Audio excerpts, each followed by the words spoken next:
الحمدللہ رب العالمین والصلاة والسلام علی سید الانبیاء والمرسلین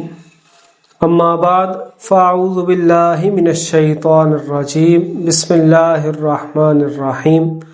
الصلاة والسلام علیکہ یا رسول اللہ وعلی آلکہ واصحابکہ یا حبیب اللہ۔ 10 ذو الحجۃ الحرام یوم النحر یعنی قربانی کا دن ہے۔ اس دن کو اسلامی روایت میں کئی لحاظ سے اہمیت حاصل ہے۔ اس دن ایک طرف عالم اسلام کے طول و عرض میں اہل ایمان حکم خداوندی پر عمل پیرا ہو کر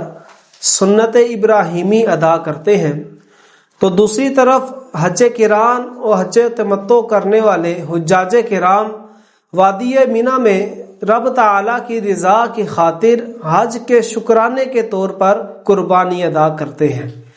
حضور نبی کریم رؤوف الرحیم صلی اللہ علیہ وآلہ وسلم نے ارشاد فرمایا، ان اعظم الایام عند اللہ یوم النحر، بے شک اللہ پاک کے نزدیک سب سے عظمت والا دن یوم النحر یعنی قربانی کا دن ہے۔ حضرت عائشہ صدیقہ رضی اللہ تعالی عنہا سے روایت ہے کہ حضور علیہ السلام نے ارشاد فرمایا کہ یوم النحر میں رب تعالیٰ کے ہاں سب سے پسندیدہ عمل قربانی کے جانور کا خون بہانا ہے۔ قربانی کا جانور روز قیامت اپنے سینگوں، اپنے بالوں اور کھروں کے ساتھ آئے گا، اور قربانی کے جانور کا خون زمین پر گرنے سے پہلے رب تعالیٰ کے ہاں بلند مقام پر پہنچ جاتا ہے۔ آج سے کئی صدیاں پہلے رب تعالیٰ کے پیارے نبی حضرت ابراہیم علیہ السلام نے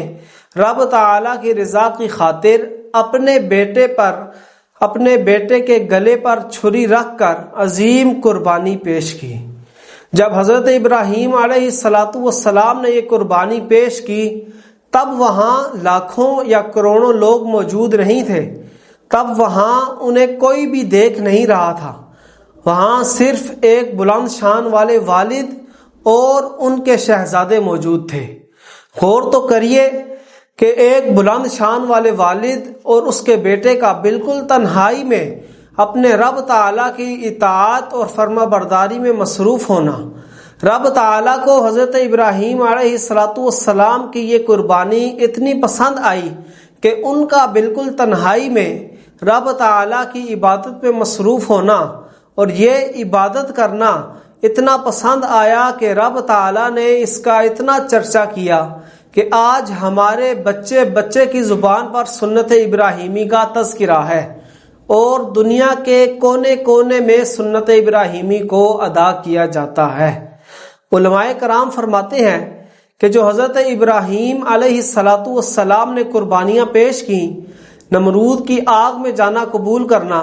راہ خدا میں ہجرت کرنا، اپنے گھر بار کو چھوڑنا، یہاں تک کہ اپنے بیٹے کو قربانی کے لیے پیش کرنا، رب تعالیٰ نے ان سب قربانیوں کا سب سے بڑا انعام یہ عطا فرمایا کہ اپنی سب سے محبوب ہستی حضور نبی کریم صلی اللہ علیہ وآلہ وسلم کو ارشاد فرمایا، ثم اوحینا الیک ان اتبع ملت ابراہیم حنیفا،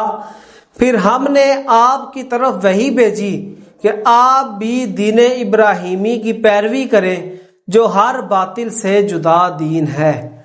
تو حضور یعنی اے پیارے حبیب صلی اللہ علیہ وآلہ وسلم، آپ بھی ابراہیمی طریقوں کو اپنائیے۔ تو حضور علیہ السلام نے ابراہیمی طریقوں کو زندہ فرمایا اور ان کی محبت لوگوں کے دلوں میں ڈالی، ان کا اتنا چرچا فرمایا کہ آج ہر بندے کے دل میں سنت ابراہیمی موجود ہے، ہر بندے کی زبان پر سنت ابراہیمی کا چرچا ہے، اور یوں حضرت ابراہیم علیہ السلام کا ذکر بلند سے بلند تر ہوتا جا رہا ہے۔